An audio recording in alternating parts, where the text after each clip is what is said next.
So over the last 2 years, right, I've been looking at everything, and humans have evolved so quick. They've literally become like Bitcoin. It's gone from like 30p right up to 8 grand. And technology, we just keep building technology and going into all these avenues. Companies are using technology. We're relying on so many supermarkets, and we're just Mm. rocketing forward and forgetting what the fuck happens when something goes wrong.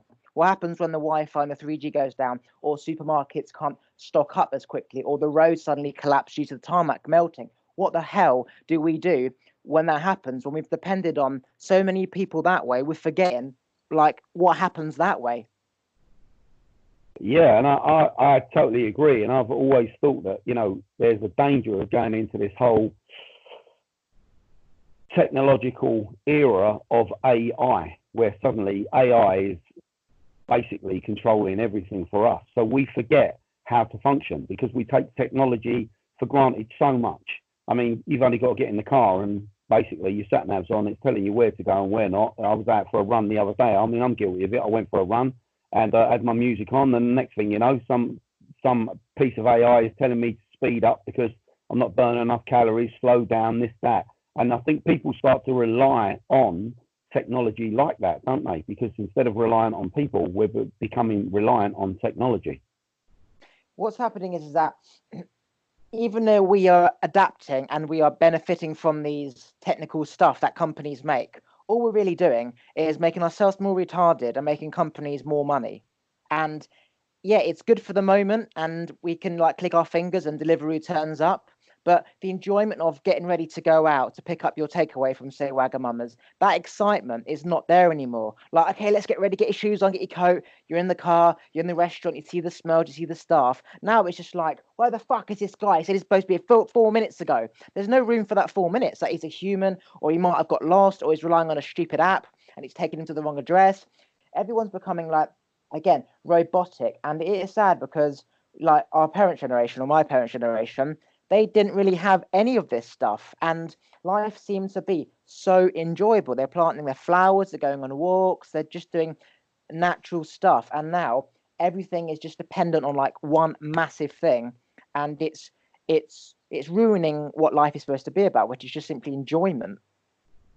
I mean, I definitely think that technology's got its place. I mean, obviously, if we're starting to explore the solar system and things like that, and if you're flying, I mean, you've got so many safeguards that this technology is putting in place that we're more or less air travel, more or less, is becoming sort of unfloorable, right? But when you base it down, we are humans and we've always evolved by doing stuff, and we've created the technology.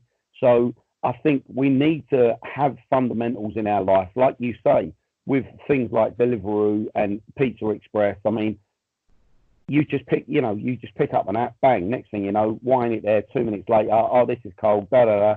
And as soon as something technology goes down, or one of the major networks go down, it's like that's it. And I'm really, really conscious that I've become one of those kind of people, because if I go out of the house and forget my phone, oh my God, it's like, mental. But when I was a kid growing up, if you didn't have no money on you, it was reverse charges. You used to use the phone box and reverse the charges. Whereas nowadays, if you forget your phone, and I saw a really interesting interview with Elon Musk, and Elon Musk said about they were talking to him about AI and the integration of AI with humans, and he said, "Well, what makes you think you're not already integrated?"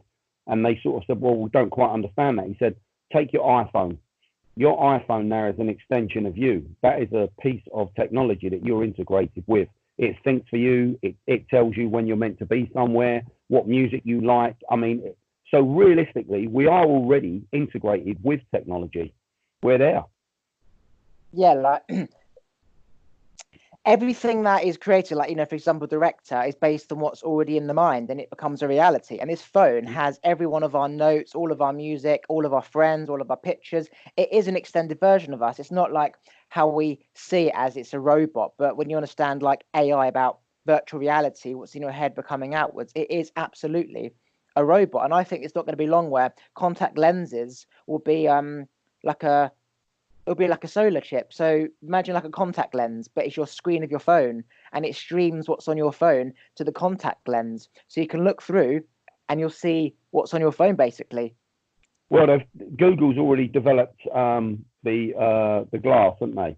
And I was looking at some programs, and they're saying about the contact lens.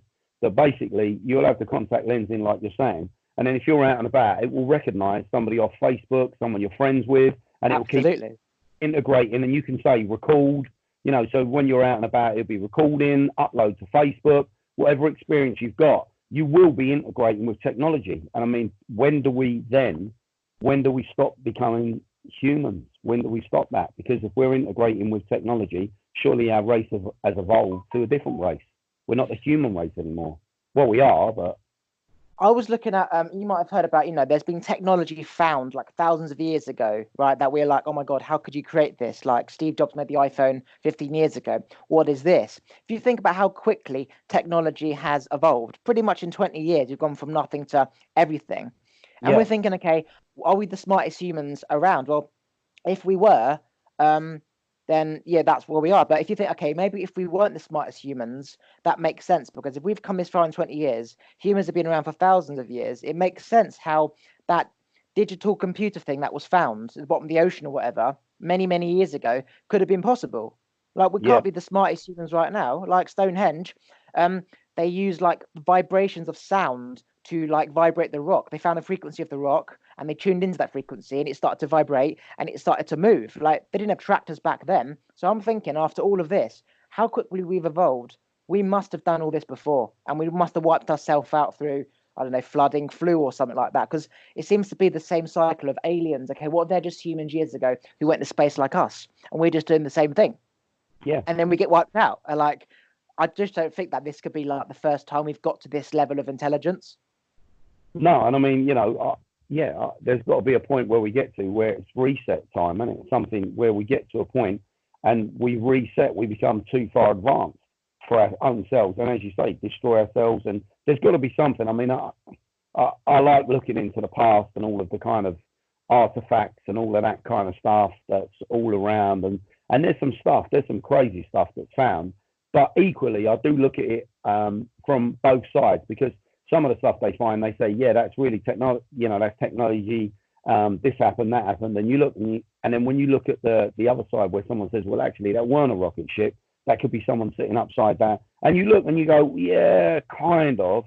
But I definitely 100% think there is much more than we know, much more. Our governments know much more than we know, whether it be aliens from outer space, time travelers, whether we've done all this again and they found remains of the human race were here before and we've wiped ourselves out, whether we could have been on Mars and then we've escaped Mars and come here and now we're doing the same thing and then we're just bouncing from planet to planet. I mean, that could be quite possible, because as humans, that's what we do, don't we? We destroy something and then we move on to the next thing. Somebody said, right, if the government aren't telling us about aliens, for example, based on how everyone's been reacting to the flu, we can understand why they're not telling us about aliens. Just imagine if we were suddenly found out there's aliens walking the town. We would choose to not go to the pub. We would choose to stay in. Wouldn't need Boris Johnson saying, right, don't go out. We'd be like, fuck, that could be an alien. Like, that's why, for example, they wouldn't tell us, because of how we would react. Like, can you just imagine, like, America, like, just... That's the first thing Trump did when he got into power. He was like, is there aliens? He was like, no, Mr. Trump, there's no fucking aliens. No fucking aliens. I mean, the realms of possibilities, they say for every sort of sun out there, there is a grain of sand on Earth. So the chances of there being some sort of intelligent life out there has to be, and if there is intelligent life out there, I've got to ask myself, why the fuck would they want to come down onto this planet and mix with us?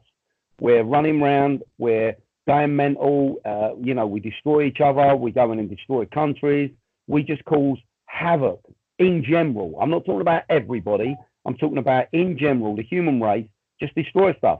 So if there was an intelligent race out there that could fly through space at the sound of whatever it might be, light and you know, they had all this wonderful technology, and then they look down on us, they'd just go, yeah, jog them out, let's move on to someone else.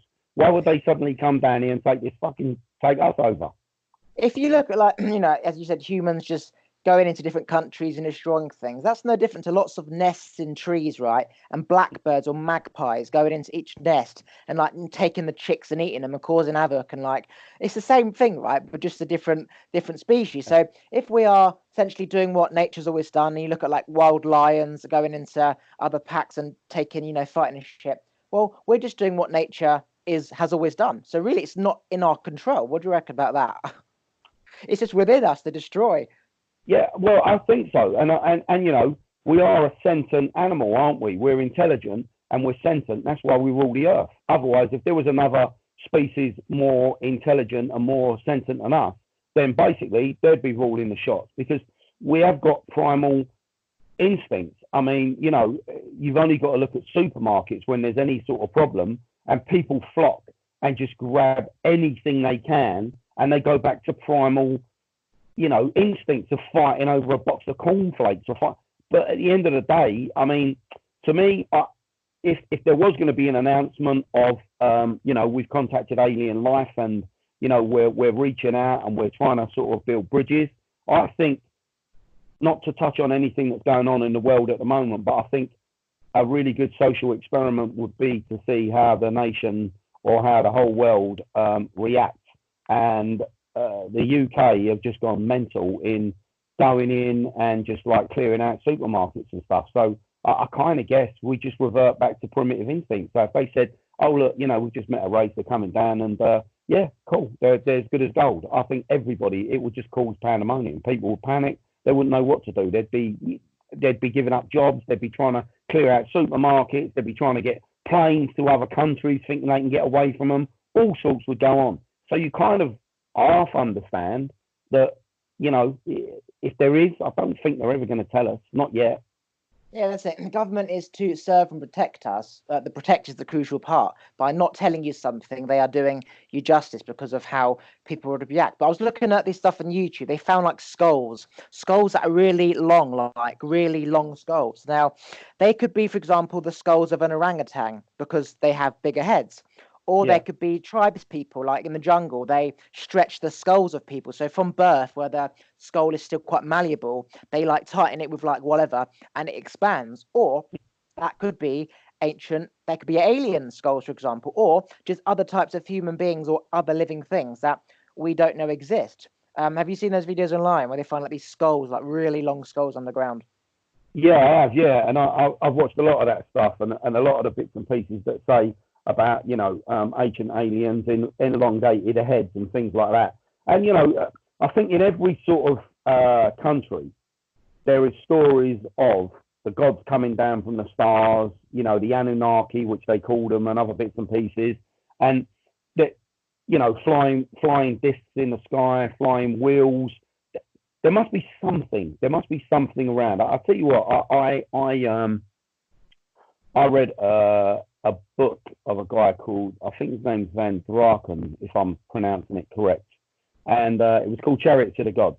And he kind of explained something, and he said, look, imagine our astronauts we get to a planet, and we go in, the astronauts land, and they land on the highest points for safety, because then obviously having a look around, it's the safest point you can see for miles.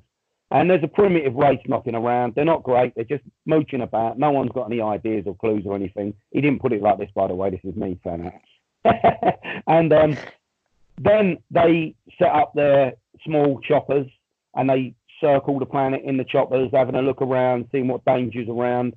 There's no way back for them, right? And they're stuck. So then they come down and they start integrating with these people and teaching them very basic, life skills. And, everything takes place. They start mixing with them. They start taking some of the females or the males as, as partners. And suddenly they start integrating with that race. And then that race evolves. And within God knows how many years, we're suddenly a completely different race who are thinking different, moving different, and basic life skills. So I think there is something. I mean, you've got to then think everyone gets into religion and says, what about Jesus? And don't you believe in God? Look, if there is a God, I don't think that I don't think there's 10 or 15 gods and they're all different colors. I think there's one force that governs us if there is something out there, that's what I believe. I don't think it sees creed, colour, religion, anything. It's just one force. I think we as humans interpretate things like that. We interpretate, the English will interpretate something different than the Americans, different than the Iranian people, all different. That's my kind of view. Do you know what I mean? That's what I think. And that's the thing, right? We have all come from a singular cell bacteria, right? Let's say we've all evolved from a mosquito to a fly to a little bird to a fucking chimp to a bear and we've all evolved, right? Why does the god have to be a human? There's thousands of species out on this planet, and we've all come from like a little tiny mosquito. Why does it have to be a human? Again, it's man thinking that we're the best at everything, and it has to be a human. But I mean, how do we know birds haven't got their own religion? Or like crocodiles, they might be worshipping a crocodile in the sky. Like, why does it have to be human? Well, yeah, it's mad. One of the best interpretations of the sort of God syndrome was a film I saw, and it was called Solaris with George Clooney. And it's just basically about this massive energy. It looks like a massive sun, and it's this energy, and that is the life force of the universe. It's really good the way they've done it. It's really informative. They don't touch on God. They don't touch on anything. They just touch on this life force that's out there that you're drawn to. And I think in all areas there's always people who say no, this, that, this. You're never going to change everyone's opinion, and why would you want to? Because different opinions, different ideas. If we didn't have things like that, me and you wouldn't be talking on a podcast, because everybody would think the same. Have you seen those jetpacks? There was a guy who had a jetpack, and it wasn't like one of those water ones where it sucks the water and pushes you up. It was an actual jetpack with like fuel, and he was flying across the ocean or something. Have you seen that on YouTube? Yeah, I've seen them, man. That's fucking Tony Stark shit. I'd love to have one of them, man. You know what I mean? At what point are we going to start to be flying our own jetpacks in the sky? So rather than traffic jams, tubing, you've just got a man with his jetpack. He goes up and just starts flying. Is that actually going to happen, do you reckon? I'd like to think so, because I probably want one of those jetpacks, and I'd love to just walk out and blast off. You know what I mean? But again, will it? There's a whole realm of complications with that, isn't there? Because we've got roads, and they govern roads for a reason, and there's certain, term right. And suddenly you've got everyone flying about. I mean, where does it govern? Like, where does that go to? How do you govern that? How do you govern people drunk or stoned out their head in charge of a jetpack? You know what I mean? It's like you've got these films where, like Homeland, where the birds have not Homeland, Designated Survivor, where the birds have all the flu, they're falling out the sky. You just have humans falling out the sky. Oh, there goes another one, lands on a car. I mean, I definitely think we'll have flying cars. I think we will have flying cars. I think so. And again, people say, I can't see it, can't imagine it. Well, if you go back, none of us could have sat down and imagined the internet before, and what it brings before it was there. And then we all went, whoa, now we can't get by without the internet. And a flying car is no different to a plane, apart from it has a way to go quick enough where it can build up speed. So you look at like Ferraris and Lamborghinis, how quick they go. Well, if they had wings, well, obviously that could start to fly. If a plane has to go, say, 500 miles an hour to lift up, Ferrari goes 250, just put a few wings on it. That will go. But rather than cars being how we think planes are in terms of forward and up, it will have some kind of hover thing, like the jetpack thing, or maybe wind or something. But of course, that will happen. But whether it ends up being on roads or just places with fields and desert and land, it's more likely to be there, because how the fuck do you govern people flying? It's like all the rules and regulations for a road. Where do you start with like flying people? Well, they've got so many different things now, haven't they? And I think lots of technology won't be released, because obviously technology advanced so fast that humans haven't. We haven't. I mean, we are, intelligent races now. We have come on, but, there's still that mentality, I mean, of people just going, yeah, well, I'll do what I want. I don't really give a shit what anybody tells me to do. I just do what I want. And that would be the same as if you had flying cars, or, I mean, I was looking into something the other day, and there is something out there talking about teleportation, right? So they've actually been able to teleport an object, but they can't, I'm trying to think of the word now. They can't materialize it back into that same object. So they can get it to disappear, but when it comes back, it's just not there. So that's only a matter of time before things like that start happening. Teleportation. I mean, can you imagine that? There won't be an airport anymore. That'll be looked as primitive travel. You just walk in, press the button, bang, away you go. You're off, and then you're just there instantaneously. I mean, teleportation, moving a physical thing, yeah, you need something man-made, like a plane, a car, whatever. And the quicker that object goes, the quicker you can teleport. But teleport in terms of spirits, psyche, right? Psychics, quantum physics. I don't know how much you know about that, where you can transfer people's thoughts. You can see what someone's looking at in New York or the desert, right? Well, yeah. Ancient gods, they've always had that ability, tuning into your third eye. And because of bullshit and clutter and technology, it's fucking up our vibration, so we're unable to tune into that stuff. But that has always been around. That's what psychics do. So in terms of like that, you could sort of lay back in your room right now, go into a meditative state, be in that boardroom where the directors are having a board meeting, and you can pick up their information. Just like years ago, you'd know to go to this part of the beach because everyone's migrating there for a hunting gathering session of fish, right? So yeah, that could absolutely be possible. But teleporting, I suppose they're the only options, physical or spiritual. So teleporting does exist, but not in the way we think it does. I guess, and I mean, there's lots of people in there, remote viewers, people who can put themselves into a trance and go, and it's been proven that people can do it. I mean, they're getting into places and looking at things and telling people what are there without actually being there. So, I mean, there's definitely a lot. It's a weird, wonderful universe that we live in, and I think all of the answers we will never have. Do you know what I mean? Well, who knows? Maybe they will. Maybe we will. Maybe we've already got them, but we're not tapping into them. Who knows, man? You know what I mean? Who knows?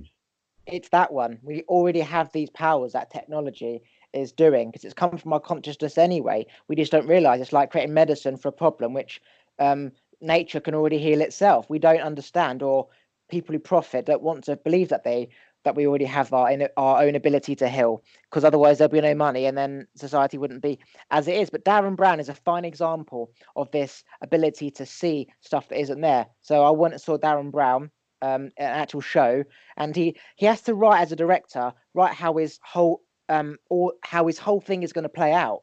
But how he plays out, he doesn't know what's going to come up. He just knows the system of someone's going to say this, someone's going to have that, their number's going to be this, and it's going to be that. Just like how all these magicians like David Blaine and Dynamo. So you can write out as a director what's going to happen at each scene and trust the universe is going to make that happen at each point. And he puts things into your head. He tunes into things. He's even done remote viewing back in the day. He got this person draw a painting, and he all the people there, and he was tuning in or got someone to tune in to that picture, and they both drew the same picture. So Darren Brown says he's not a psychic because he understands that it's far more complex than that, but he's been doing this type of shit for ages, and so yeah, it's absolutely possible. I definitely think so. I mean, I'm fascinated by all technologies and things like that. I love technology, but I definitely think that only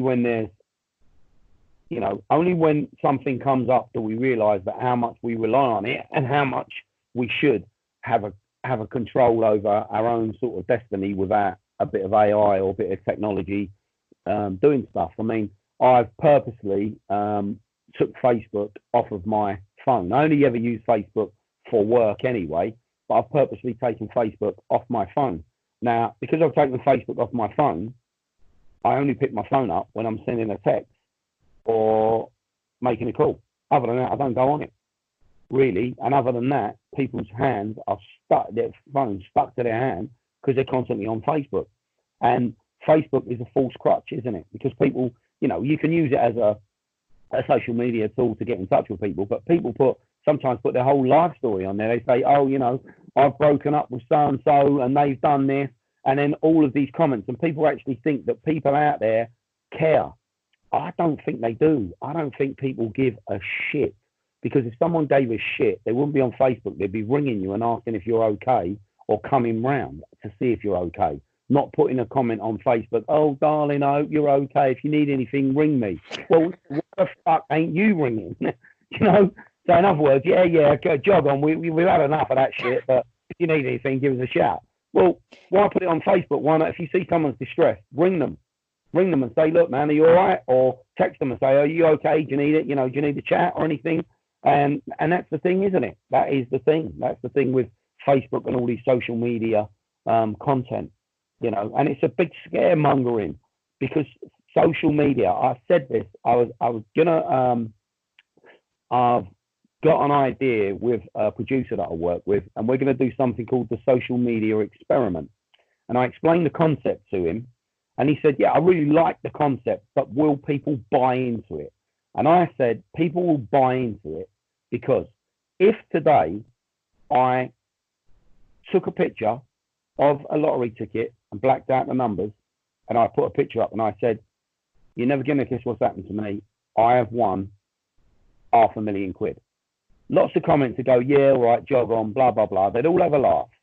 But then the next day, if I said, oh, I'm being serious, and I took a picture of myself going into Bentley, took a picture of myself eating in a nice restaurant, took pictures of myself in lovely shops, after a certain amount of time, lots of those people would start buying into that, and they would start to believe that I had won some money. And there would be comments going, yeah, well done, mate, really pleased for you. Even if behind the scenes they were going, that bastard, you know what I mean? Why did he win and not me? So there's the power of social media. There's the power of the television that we see. Because on the television, when you watch TV, if you get a paper guide, it says your programming guide. Now, programming, yeah, I understand. You program a computer, you program all of the information into the TV, but we're also being programmed. We're also, you know, I can't really slate it too much because there's a show on BBC One that's quite there. I don't know if we can mention the name of it, but, you know. Do what you want. Say whatever you want. It's just so it's EastEnders. And, you know, I've done a couple of episodes of it and it was great. But there's never, ever a nice fucking story in it. There's never a happy ending. It's always doom and gloom. Same as Coronation Street. I don't watch the soaps. I've got no interest in them. I don't really watch TV. I watch the news or I watch films because films are, you know, a little bit more informative. And because being a filmmaker, I really like to see other people, the way they camera angles and things like that. But again, you know, programming. People sit indoors on the sofa. That goes from fucking Emmerdale to Coronation Street to EastEnders. I don't know if that's the right fucking way it's going on the TV because I don't watch the shit. But nothing is happy. Where have all the happy dramas gone? Or where have all the informative dramas gone? Where's stuff that actually I've written so much stuff? And where is all of the stuff that you used to sit down and watch a really good, strong drama? There are some out there. But now it's just replaced with shit, you know, crap, Love Island. Who wants to watch somebody on fucking Love Island talking about, oh, yeah, well, you know, oh, piss off. And these people become so-called celebrities. Celebrities. I mean, for fuck's sake, that's not a celebrity. That is not a celebrity, man. You know what I mean? They wouldn't even know the meaning of the word. You know, the only way is Chelsea. And, you know, the only way is Chelsea. People tap into it. But, you know, all they're doing on TV is flaunting how much fucking money they've got. And if it's not, then we go to the other extreme of people on benefits. And they're showing the extremality of people on benefits. And, you know, okay, yeah, everyone can sit down and laugh when you get that bloke who's on benefits and, you know, he's doing this or that. And it becomes a bit funny. But that is actually somebody's fucking life. So the television, you know, whole programming guide, I think needs to fucking change as well, man. Let's put some real stuff on, man. Let's see some real celebrities.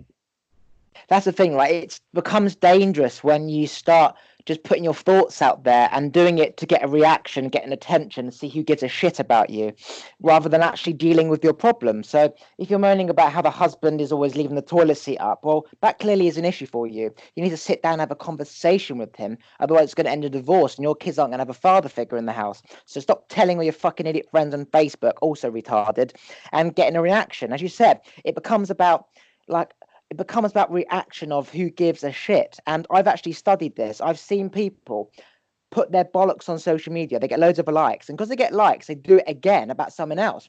And I've literally watched the likes and the comments go down. and then they stop completely. And this is the thing. I tell my mum, she's been watching the same 3 fucking episodes. You've got EastEnders at 7, Coronation Street at 7:30, and Emmerdale. She's on fucking catch up all the time because there's so many bloody episodes to get through. You miss one that week because you've gone to the gym or whatever. You now got to watch. You're on backlog. So now we're watching real TV in real time. She's like, "Can you pause that? Can we watch something else? I've not caught up yesterday." So I can't even be in real time right now. My whole life's on a backlog. So you got to put on Yeah. the one show just because EastEnders isn't. She's not watched EastEnders, and all these soaps, yeah, like anything, you serve your people. There's a supply, there's a demand, right? If you have all these shitty storylines about sadly like cancer and all this other stuff, then people are going to see all this stuff about cancer and disease like it becomes a real thing. Now, I don't know how much you know about mindfulness and preventing cures in terms of positive mindset and attitude, but if everyone is following all these storylines about disease and stuff, what happens is they start getting to that state of mind, that negative state. Oh, I've got a lump. Oh, this has happened. Oh, I've got a mole here. Oh, I've got a cough, and they start exaggerating their own symptoms, and and then you create those symptoms. They become a real thing, and then the NHS gets bombarded with all these people checking up and stuff. But it's a proven fact that what you focus on, you become more on. And just like media, for example, that's why it's so powerful.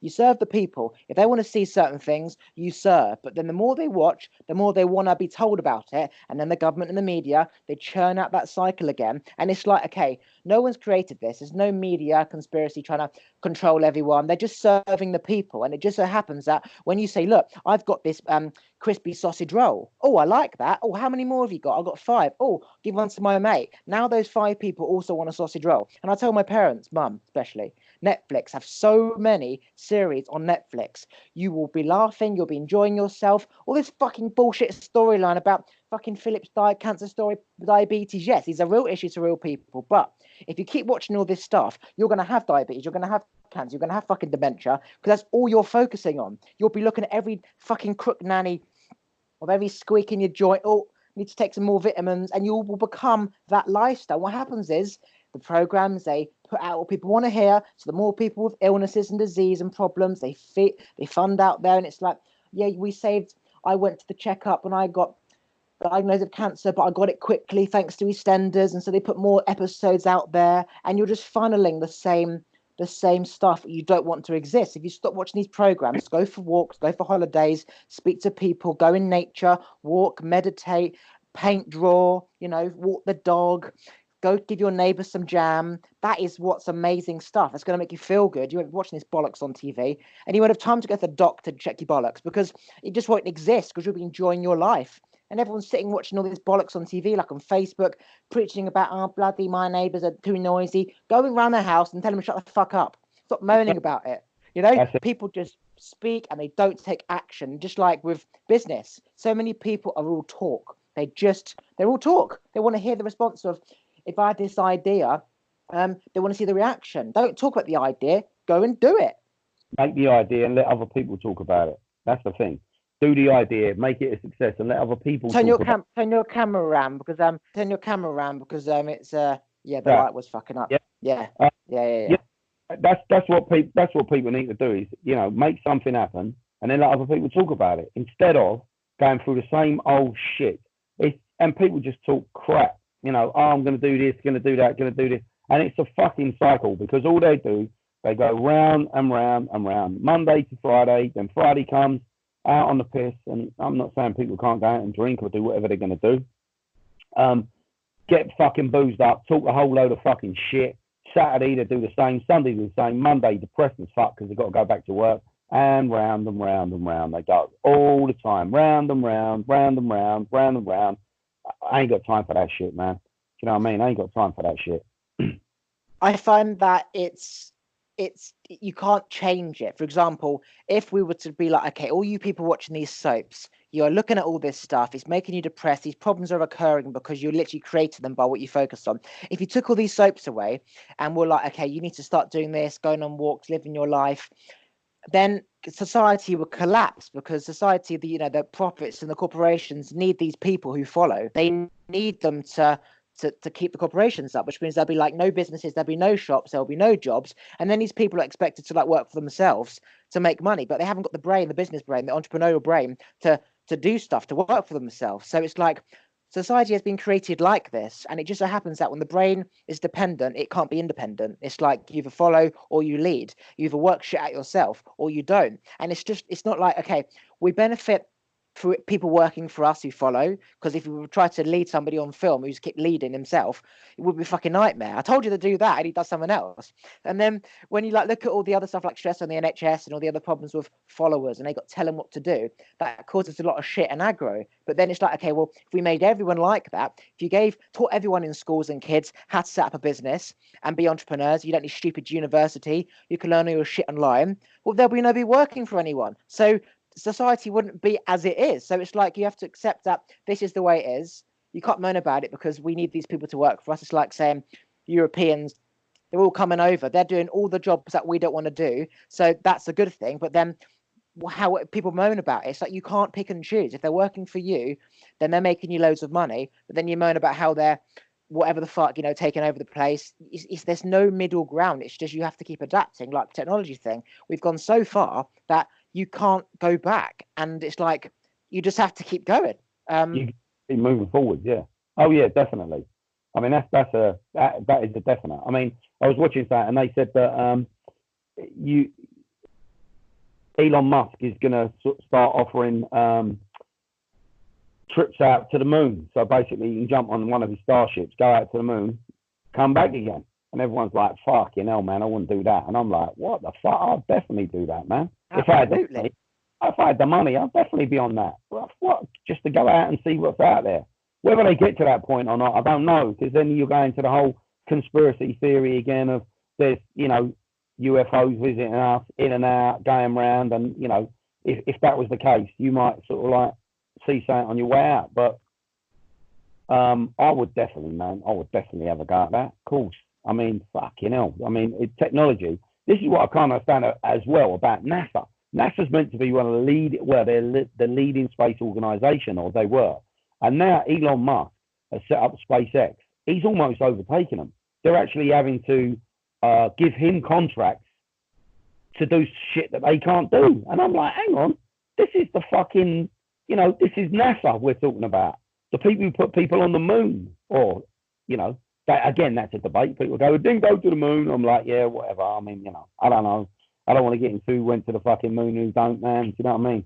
But at the end of the day, it surprises me about that as well. I mean, Elon Musk he just seems to be out there. He just seems to be one of the forefront. I watch a lot of his stuff. He's a very informative bloke.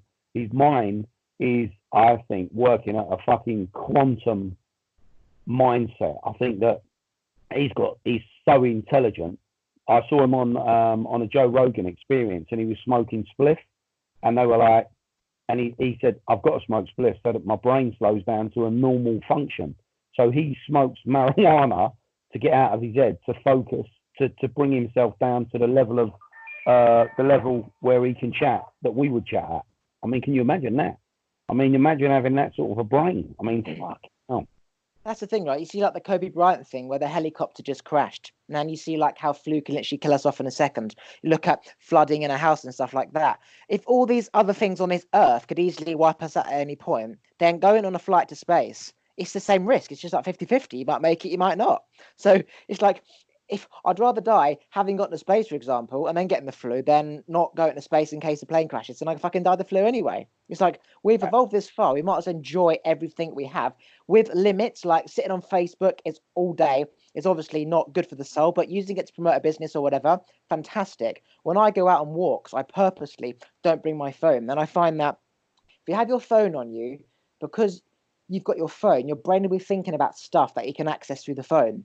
So you might not actually get your phone out to search it, but the fact your phone's there, you're thinking about an idea or a thought, or who is that person called? Your brain's not shut down. Whereas if your brain's at home, so if your phone's at home, you're on a walk, you have no choice but to be present. I'm looking at squirrels, I'm seeing frogs on the floor, but I come out the stream, I'm picking them up, I'm stroking its back, I'm putting it down, I'm seeing the foxes, I'm seeing the deers, it's a fucking amazing experience that if you had your phone on you, you wouldn't be thinking about, because your brain is naturally thinking about, I need to get back to that bloody phone. And yeah, I used to be addicted, and I came off all social media many, many years ago, and I only came back on it because of, it's what I need to do. I need it to get out there. If I'm trying to access people, where are they?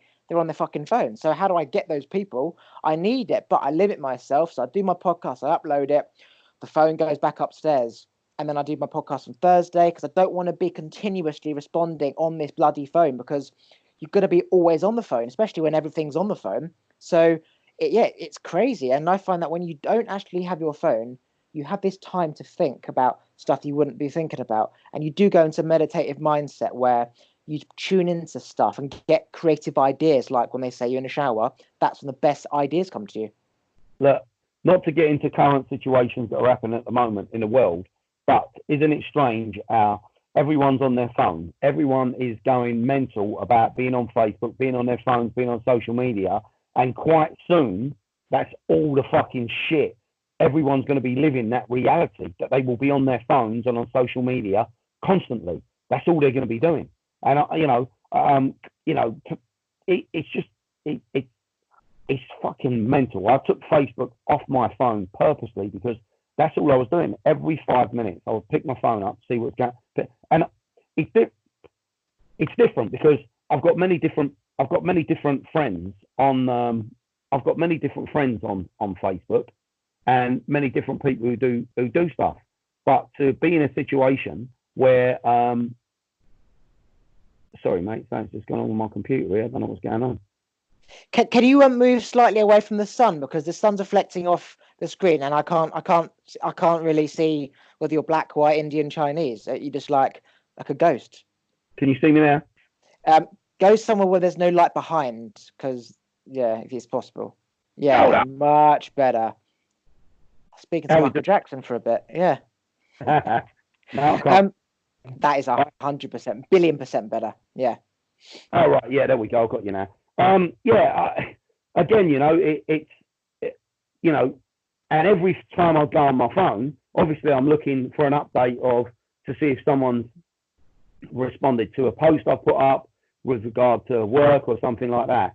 And all I'll be doing is getting some crap about just got up, did this, did that, there's no milk in the fridge today, so I'm going to go down the shops. And look, I don't want to hear that shit. I don't want to hear that crap. Oh, if you are in severe need of someone to talk to, as I've always put on my wall, send me an inbox with your number and I will give you a call and say, are you okay? But to tell me that you have just had a row with someone over this shit and that shit, I ain't fucking interested, man. And I think it's important as a race, a world of people, we start to realise that technology really is a tool for us to use when we want to use it. It's not something that should govern us. It's a tool, just like a car. You don't go and sleep in your car and be with your car every 5 minutes. Your car gets you from one place to another quicker. And that's exactly what phones and technology should be. I think there should be a point where humanity turn around and say, right, you will only use technology between these times. I mean, I know, yeah, all right, we watch TV, that's technology, or you watch a film, that's technology. I'm talking about people being stuck to Facebook like there's no tomorrow.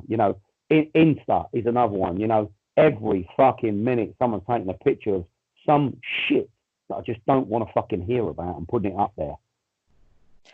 I do think it's becoming very soon, very, very soon. There will be an awakening between people, because people are going to get so angry when things don't work on their phone, or the Wi-Fi is not loading, or if something's gone wrong, or they saved something but it didn't save, that they're going to get so angry and so frustrated, like boiling up like an earthquake, that it's just going to rumble. And then for that 5 minutes, people are going to suddenly be so angry they'll just fucking throw their phone on the wall, and it will either break so they can't use it, or they have 5 minutes away where they have themselves to recharge, and they'll realize how fucking good it feels. Or they just go on a walk. They'll walk out the door. They'll be so pissed off at their phone. They'll walk out the door, and for half an hour, they will feel so good without having their phone on them that they'll want to do it again. And like any addiction, it's in the brain. It's fun. It's given that same feeling that it got last time. So you put an Instagram pic up, you naturally want to see who's seen it. And if, say, 5 saw it yesterday and only 4 saw it today, you're like, what the fuck happened? Like, she only saw 4 of my stories and I put 5 up. Like, what was wrong with it? And you start going in your head like, well, what was wrong? Like, did I do something wrong? And then you always have to have that need. Like, when I walk past the crisp drawer, I have to get a bag of crisps. I'm like, Mum, just don't buy the crisps, because if I can't think about it, I wouldn't apply action to it. What you think you become, so you think about it, you will do it. Cigarettes, for example. People think about a cigarette and they do it. But if they were skydiving, bungee jumping, scuba diving on a jet ski, they wouldn't be like going up and down the bumps and be like, hold on a sec, can we park up? I need a fag. They would be thinking about the fag, which shows that the addiction is not the fag, it's the brain getting that feeling that it's used to feeling. And that's the same with social media, cigarettes, Chinese takeaway, sex, porn. If you think about it, you have to do it. But if you find a way to occupy your brain, you won't be thinking about that stuff. And we're just funneling our thoughts over and over again. Yeah, well, that's the thing, though, isn't it? People do, don't they? The addictions, and it becomes a pattern, a form of just a pattern. They keep doing it, going over, pattern. And eventually you just get to the point where you just think, man, you know, I mean, I went for a run and, you know, as I say, I had music on and stuff, which is cool, but sometimes it is good just to run, man, and see and hear no music and just run, just because we're so full up with technology that if we're not doing something constantly, people go, I'm bored. If you're not watching something, if you're not listening to something, if you're not on something, if you're not doing anything, if you're just going for a stroll, people go, I'm bored. You know, it's boring. Well, what, you know, that's it, and it's just becoming overpowering. We're going to be fucking brain fried before we're long. That's the thing, right? Our brain, we've only evolved because of our brains, like always thinking about someone else to do, how to do this, how to build that, how to do that. And now our brains are becoming dead because we've got the computer doing it for us or somebody else doing it. So our brains are going to become dead, where we're literally going to evolve backwards. We're going to start going on all fours because we're constantly in bad posture, where we're like this all day on our phone. We're going to start to be like walking on all fours because our backs are going to arch like old people. And we're going to reverse. We're going to be dumb brains because we're not stimulating it anymore, and we're going to be on all fours because we're constantly like that on our phone. Like I see young people on a train, right? He's literally in a ball like this. He's crouched down on his phone, in his earphones, playing his whatever the fuck he was doing. His back was like that. He's autistic because he's in his head. Probably not autistic by diagnosis, but you become like that if you're in your head all the time. You can't speak to people. You can't look at people. Someone looks at you in the eye. Oh, can't look at them. Might kill me. The generation of children, when I see them, it's scary. Like, I mean, Jesus Christ, you're not about to speak to anyone. Like, just think about employment and everything. Well, if you do speak to people think that you're slightly fucking crazy. I went to London probably about 6 months ago, and it was quite cold and that, so I had a big parka on, got on the underground, going to see my son, and the tube stopped. Right, it stopped at a light. So the train's packed. You can see everyone. There's a few people a bit panicky. So it was quite warm on there at this point. So I took my parka off and I said to somebody standing next to me, I said, don't know about you. I said, but I am fucking roasting. And the whole carriage looked at me as if I was insane because I'd spoken to somebody next to me that I didn't know. Right? I mean, what the fuck, man? What the fuck? Surely you should be able to walk past anyone and go, all right, how's it going? Morning. You know, but we live in such a society that people think you're after something or you're trying to do something or you're trying to be devious because you want to say hello to someone. I mean, fucking hell. And yet, we have thousands of friends on Facebook. We ain't got a fucking clue they are.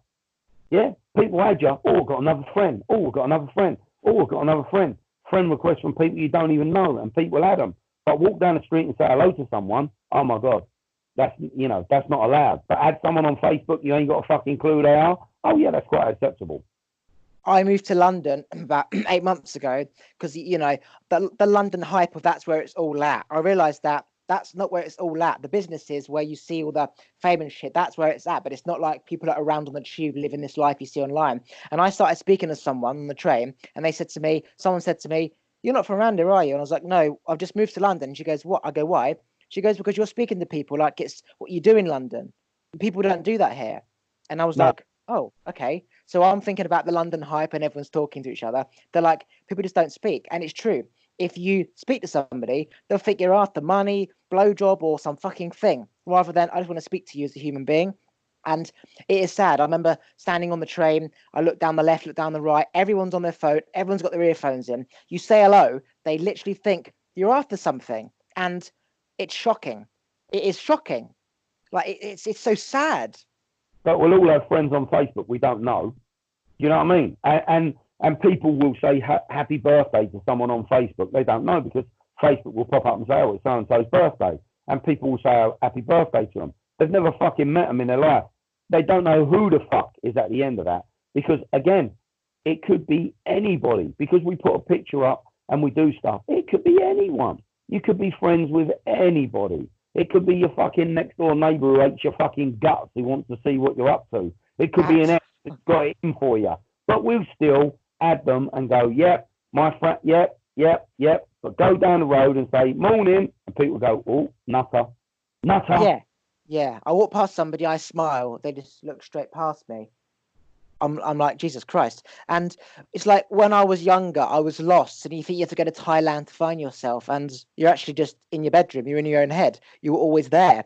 People are looking for this connection on Facebook and shit. But that connection is little Doris at the bus stop. Say hello to her. Like, I love the fact that when I smile at old people, they can't believe that someone of my age has made eye contact with them as they've walked past me and smiled and said hello. And the little faces light up. That makes my whole day. The fact that I've acknowledged like an older person who most people just ignore, especially like young people my age, 27, not really young, but that makes me feel so good. And then it becomes like a game. How many people can I smile at and get to smile at me back in the next minute? It becomes like a game. Like, you've got to try and get as most people as possible. And I know, for example, they'll go back and tell their friends and family, oh, I met this lovely boy with shaved hair down the bus stop. He smiled at me. Lovely, good looking chap, good jawline. And that made, and that's just like amazing stuff. And that made it a whole week, probably a whole month, because not many people are just acknowledging her. I just great, little old lady just smiling at you, like, morning, hello, Doris. Just don't happen no more, though, does it, really, in general? Because people just don't want to talk to anyone. People just don't want to have any social interaction or any contact with anyone. People just think, just get on with stuff until there's some sort of problem or some sort of, social problem, and then hopefully it will draw people closer together. Do you think that back in your day, it was did people always speak to each other? Like, was that just what everyone did? Or was it still like stigmatized, speaking to strangers? Not really. I think people always used to communicate. If you were out and about, people would talk to each other. It weren't really a major to go and have a chat with people. But going back to my sort of generation, the generation of my parents had gone through a war. My parents had gone through a world war. So those adults that were walking about back then they'd all been brought together because of the war, because they had to. So it was a different generation. The generation of today is, and then back then, if you look at my sort of parental generation, if they wanted anything, they had to work for it and save for it, and they had to get a job and things like that. Now, you want a mortgage? Yeah, here you go. You want credit cards? Here you go. What's that? You just maxed out your credit card, but you want another one? Yeah, well, we can give you that, but we'll charge you a high interest rate. Here you go. You want a car? Yeah, cool. Here you go. Yeah, here you go. Here you go. Here you go. And then the night the noose gets tighter and tighter until eventually you are a slave to the machine. You've got to get out there, earn as much money as you can. Don't think, don't socialize, don't have a life. Be stressed to fuck, because all you've got to do is earn the money to pay back that they've given you, that realistically you probably didn't even need in the first place. I'm 27. And I've made it quite clear to my parents, because I'm moving out when I can buy a £2 million house for all of us to live in. You'll live in the other half, will be annexed across the land, and I'll be living here, because I get how it all works. So you leave school, you get a girlfriend, you start to rent. Oh, fuck me, £600 a month on rent. I could get a mortgage. So you go to the bank, and then you get a £300 mortgage, and now you have to work your ass off for the rest of your life because you miss 1 week out of your 28 days holiday that you can't afford to use. You lose your house. I'll not put myself under that bullshit stress because of the system. Fucking no way. Well, that's it. Because that's what you're meant to do. And what they don't, what we all don't realise is that when you're given all of this money, no one walks up and gives you a suitcase full of the money. You're just given a piece of plastic that's got some digits that actually a bank has said we will honour the transactions on that. So they've put up a bond and said we can honour all of this. And then basically that makes the more debt that us lot are getting, the higher the shares of that person's company goes up. So if they've got £300 million worth of debt that's borrowed out there, they'll earn more money than ever on that, because their company's now worth 300 million. And all they've done is give us a piece of plastic, and they've just got an agreement in place with other establishments that once we use that credit card, that digit is used. And it's all digits at the end of the day. That's all it is, just digits. all digits. Well, the money doesn't exist because if all the money's settled versus what's going out, what's coming in, it wouldn't be there. So it's like, okay, well, we're going to get this back by then, so we can borrow this now, which we don't have in the bank right now, because we're going to get this back by then. And then all of a sudden, shit happens, and then fucking whole thing collapses. Do you think that universal credit, and I don't mean like one global currency, I mean, do you think, for example, England should give a default amount of money to each citizen per month, say £400 or whatever? Just as like a foundation, as long as they are working, for example, everyone gets £500 from the government. I think universal credit is a load of shit, basically, because universal credit, the way the system's set up, is that they will give you a certain amount of money based on how much you earn. So if you're going out and you are working and you earn money, universal credit will top your money up, which is a good idea. But, for example, if you cannot find work or you're applying for work and you cannot get the work, or you're a single person and you've got children and you are told you've got to work, you've got to find 35 hours worth of work a week that you have to prove to them, right? If you haven't got the capability to do that, or you haven't got a computer, or you can't afford internet, well, where's the guideline for that? Because if you've got someone who hasn't really got anything, we sit and talk on a computer and internet and we take that for granted because we're out there and we're doing it. But if you've got someone who hasn't got any internet and can't afford a laptop, then where are they meant to go online and look for 35 hours a week job? Where? On their phone? If they can't afford a computer, probability is they'll have a limited amount of storage on their phone. And if they go into the job centres, what are they going to do? Sit there all day? What about childcare? So I think the system is, again, set up so that basically you conform. If you do what we say, we'll give you this. And if you don't, there you go. But it's just a generalization. I think if you're unemployed and you're out there, I think if you're young, fit and able, then I think the system in place of getting people back to work would say to, people, right, actually, we've got you a job and you're doing this. There's loads of work out there that could be done for free, parks, gardening, there's loads of stuff. And if the government was to pay and say, right, we've now attached 35 gardeners to Hastings Borough Council and we're going to pay their wages and they're going to be doing it, then there'd be people in work, right? Instead of benefits. But if you've got people who are struggling, who have got kids and they can't work and they're on the breadline, then I think those people should get a fixed amount of money, definitely. I think the whole system's shit. That's the thing, as I was saying earlier on ago, if you change the system, everything that we know collapses because it's all based on that system. So it's almost like you're trying to help all the people that can't make it. Well, that's because of the system. So you give them the tools to make it. We all become equal. There's no, capitalism. There's no Lamborghinis because he can't afford the Lamborghini because everyone who was working for him to buy the Lamborghini is now on the same pay amount of pay as him. So it is tricky. Like you look at the education system, they're teaching stuff that was taught 20 years ago, and it's just the same old nonsense. Who gives a shit about algebra and Pythagoras and like even history, for example? Yeah, it's nice to know where countries came from, but there's other stuff like crucial life stuff, how to deal with depression and like how to love yourself, that it's just overgotten. And then it is tricky. I think that you can only just look after those around you and look after yourself, because otherwise you'll get beaten down. Yeah, well, I just don't think people give a shit, do they, anymore? The whole of the country don't give a shit, and people's establishments don't give a shit. Who knows, man? With current situations that are going on in the world, we could see a massive change for all of us. The whole government, the whole system, the way we live our life could be completely different. Hopefully things will change, but you never know, man. I mean, but again, if you're looking objectively at the government, they've got to put something in place, because there's people out there who take the piss. There is people who take the piss. Who won't go to work, who won't do anything. And if someone turned around and said, look, we're going to give you £600 a week, people just go, yeah, fuck that. I'll have a jolly up and I won't £500 for pints of beer. Pints on me, lads. Yeah. I mean, that's it, and that's what people do. And I think that's the danger, and that's the way the government has to look. And I guess instead of generalising, they just like say, right, this is across the board, and that's what's going to happen. There's no ifs or buts. You're going to have that across the board, and people have to adhere to that. And if you're in the bracket where you're slightly under and you're in trouble, I guess they don't really give a shit. They're just going, yeah, all right, mate, whatever. How you doing for time?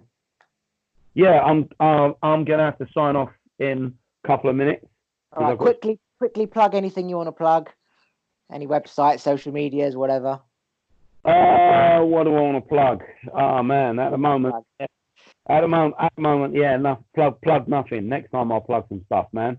I'll tell you what I could plug. Yeah, South Coast Film Festival. I'm doing a festival in Hastings, a film festival. It's called the South Coast Film Festival. So it's on Film Freeway. If you go in there, it's based in Hastings, and it's going to be a fantastic film festival. With all that's going on at the moment in the world, I'm sure by the time it comes up in August, we'll be out the other side, and yeah, get some films in, people. Okay, I'm going to press stop recording and I'm going to say goodbye, all right? All right, mate.